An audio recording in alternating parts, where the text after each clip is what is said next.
November 24, 1971. Portland International Airport. It was the day before Thanksgiving, a day for travel, family, and long flights home. At 2 p.m., a man boarded Northwest Orient Flight 305, bound for Seattle. He wore a dark suit, black raincoat, a neatly pressed white shirt, dark sunglasses, and carried a black briefcase. He gave his name as Dan Cooper. Mid-flight, he handed a note to the flight attendant. She assumed it was just another phone number. She smiled politely, but Cooper leaned closer and said, "Miss, you'd better read that. I have a bomb." Inside the envelope was a handwritten note. "I have a bomb in my briefcase. I want $200,000 by 5 p.m. in cash. Put it in a knapsack. I want 2 back parachutes and 2 front parachutes. When we land, I want a fuel truck ready to refuel. No funny business, or I'll do the job." He opened his case just enough to show her. 8 red cylinders wired to a battery. She alerted the captain. The airline, police, and FBI were informed. They complied. At 5:24 p.m., Flight 305 landed in Seattle. The 36 passengers were released. They never knew they'd just survived the only unsolved skyjacking in U.S. history. Cooper now had $200,000 in unmarked bills. 4 parachutes. He insisted on 4. Perhaps to suggest he might take a hostage. A refueled plane. A fresh crew. His next instructions? Fly to Mexico City. Keep the altitude at 10,000 feet. Landing gear down. Flaps set to 15 degrees. Cabin unpressurized. And fly slow. It was a military-style jump plan, not a civilian one. At 7:40 p.m., the plane lifted into the night sky again. And Cooper? Cool. Calm. Chain-smoking Raleigh cigarettes, drinking bourbon and soda. At 8:13 p.m., the crew felt a sudden shift in pressure, a jolt in the rear. Cooper had lowered the aft stairs and jumped. Into a storm. Into 200-mile-per-hour winds. Into pitch-black forest. Wearing a business suit and a parachute, with $200,000 strapped to his body. When the plane landed safely in Reno, Nevada, the FBI was waiting. But Cooper was gone. So was the money, the parachute, and every trace of him. What he left behind: a clip-on tie, a mother-of-pearl tie clip, 8 cigarette butts, and 66 unidentified fingerprints. But no one knew who he was. The media mistakenly called him D.B. Cooper due to a reporting error, and the name stuck, becoming legend. The FBI launched one of the largest manhunts in U.S. history.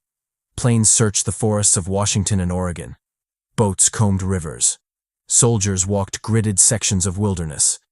Thousands of suspects were questioned.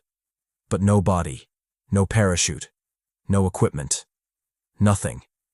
It was as if Cooper had vanished into thin air. 9 years later, in 1980, an 8-year-old boy was digging along the Columbia River near Vancouver, Washington. He found a bundle of decaying $20 bills. They matched the serial numbers from Cooper's ransom. Amount: $5,800. How they got there? No one knows. They were partially buried. The rubber bands were intact. No signs of burning, tearing, or trauma. No other money was ever found. Who was D.B. Cooper? Did he survive? Or did he die in the jump? Let's explore the most enduring theories. Theory 1. He died in the fall. Skeptics argue Cooper was unprepared. The jump was at night, in freezing rain, over thick forest, in civilian shoes, without a helmet, and with no training, at least not visibly. The parachute he used was non-steerable, an outdated military model. If he misjudged the terrain or caught a tree, he likely died. But then, where's the body? Where's the gear? Why no trace in 50 years? Theory 2. He was a paratrooper, or CIA. Others argue Cooper had military training. His calm demeanor, his parachute knowledge, his use of flight terminology, his precise demands. Even his tie clip, mother of pearl, suggested a man of style and planning. Some believe he was ex-CIA or Special Forces. Perhaps even a veteran of Vietnam or Korea. Did he land safely, shed his identity, and disappear forever? Theory 3. An inside job. Some claim Cooper had help, possibly from someone in the airline or aviation world. He knew the Boeing 727 had an aft stair. He knew how to operate it. He knew the refuel range. He asked for exact flap settings. Could someone have tipped him off? Or was he once part of the system himself? Theory 4. Robert Rackstraw. In the 2010s, attention turned to Robert Rackstraw, a former Army paratrooper, explosives expert, and pilot. He had military intelligence connections. He looked similar to Cooper's FBI sketch. He had a history of aliases and forged documents. But Rackstraw denied involvement, and the FBI couldn't prove it. He died in 2019, still denying he was Cooper. Theory 5. The legend itself is the escape. Some say the mystery endures because Cooper planned it that way. By never surfacing, never spending the money publicly, and never boasting, he ensured his myth would outlive his crime.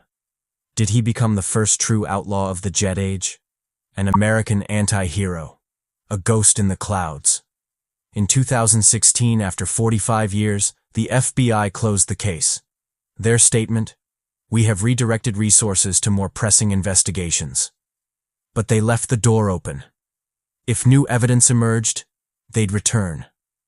And to this day, people search the forests of the Pacific Northwest. Treasure hunters, theorists, and amateur sleuths chase the legend.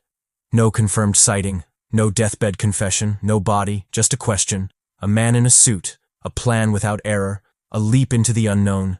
He pulled off the perfect crime and vanished. Into the clouds, into American folklore, into silence. If D.B. Cooper survived, where is he now? And if he didn't, why have we never found a single bone of the man who jumped with fate